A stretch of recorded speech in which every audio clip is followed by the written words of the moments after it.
نور تشوشات چې هغه هم د ډیمنشیا سبب کیږي. کېدای شي خپله د پارکنسن ډیزیز ناروغان د ډیمنشیا په دې کې ډیمنشیا ولیدل سي. دا برخلاف د ډیمنشیا ود لوی باډیز په دې ناروغانو کې تر ټولو د مخه پارکنسن الزایمر رامنځته کیږي، یعنې برډیکنیزیا، همدارنګه ټریمر او ریجیډیټي لیدل کیږي، وروسته بیا په ډیمنشیا باندې اخته کیږي. همدارنګه بله ناروغي چې هغه هم د ډیمنشیا سبب کیږي هغه د پی اس پی څخه ده چې دې ته پروګریسیو سوپرانیوکلیر پلس. د ناروغانو کې هغه هم ستونزه چې ده هغه د اکزیل ریجیډیټي ده. دا ناروغان په مځکه باندې لویږي. همدارنګه ناروغان به کاګنیټیو فیچر ډیکلاین لري، د ایگزیکیوټیو ډسفنکشن لري.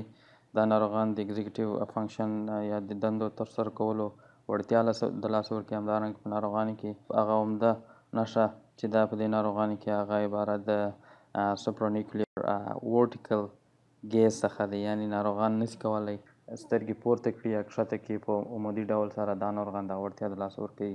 دا پاتونومیک د سوپرانیوکلیر پالسي څخه ده. د دې ناروغانو ته د پاتولوژي معاینات اجرا کړو. په ناروغانو کې به ټاو پروټین ولیدل سي چې دا خپله د انکلوژن په شکل منځته راځي. همدارنګه د الزایمر ډیزیز په شکل نیوروفیبرل ټانګلز په ناروغانو کې ولیدل سي. تشوشات چې هغه هم د ډیمنشیا د ورته الزایمر کې یو د کورټیکوبیزل ډیجنریشن دی.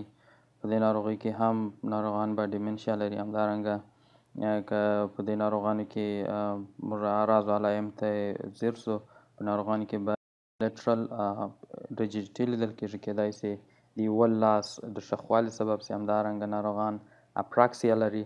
اپراکسیا کېدای سي ناروغان دا وړتیا د لاسه ورکړي چې خپل طرف وپېژني. هم ناروغان به ډسټونیا لري. همدارنګه دوی به د خپل طرف یا د یوې وزوې د نابلدي احساس کوي، یعنې دوی داسې احساس کوي چې دا یو لاس یې خپل نه دی. دغه یو فنامنا په دې کې لیدل کېږي چې دې ته ایلینز لم فنامنا وایي. دا خصوصا په کورټیکوبیزل ډیجنریشن کې رامنځته کېږي. د دې کې د دې کاګنیټیو فیچر چې دی هغه تغییر کوي، یعنې د پاتولوژي په اساس باندې. او که چیرې پاتولوژي ته موږ ځیر سو، په دې ناروغانو کې به د ټاو پروټین ډپوزیشن ولیدل سي. بله ناروغي چې هغه هم د ډیمنشیا سبب کیږي هغه د پراین ډیزیز څخه ده. پراین ډیزیز دا یو انفیکشس پروټینس ناروغي ده، یعنې دا یو پروټین دی چې دا د میس فولډینګ له کبله رامنځته کیږي. که چیرې د دماغ په نیورونونو یا په نورو پروټینونو باندې حمله وکړي او هغه نور پروټینونه هم د خپل په شکل باندې واړوي او دغسې دا حالت پرمختګ کوي او کېدای شي ټول دماغ په اخته سي.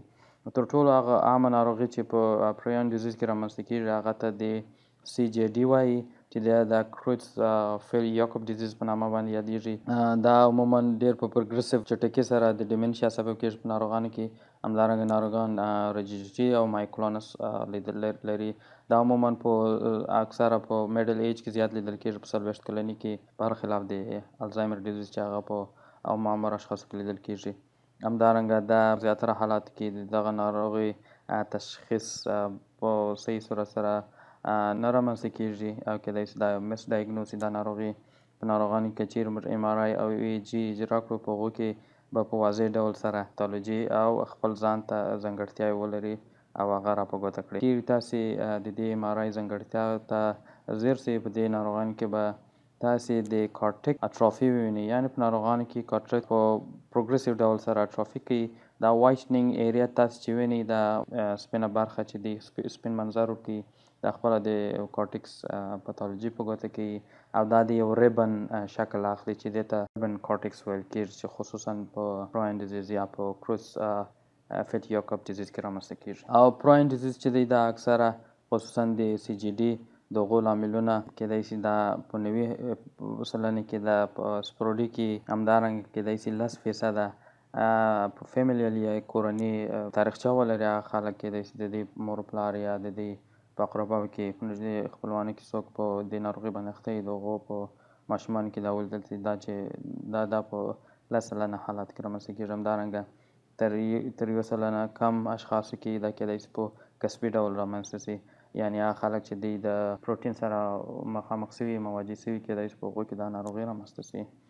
او دا ناروغي چې دا ډېر په چټکۍ سره پر مخ ځي او دا تداوي نه لري. همدارنګه کېدای شي دننه د څو میاشتو کې دا په ناروغانو کې ډایګنوز څخه یعنې تشخیص څخه څو میاشتې وروسته په ناروغانو کې د مړینې سبب شي.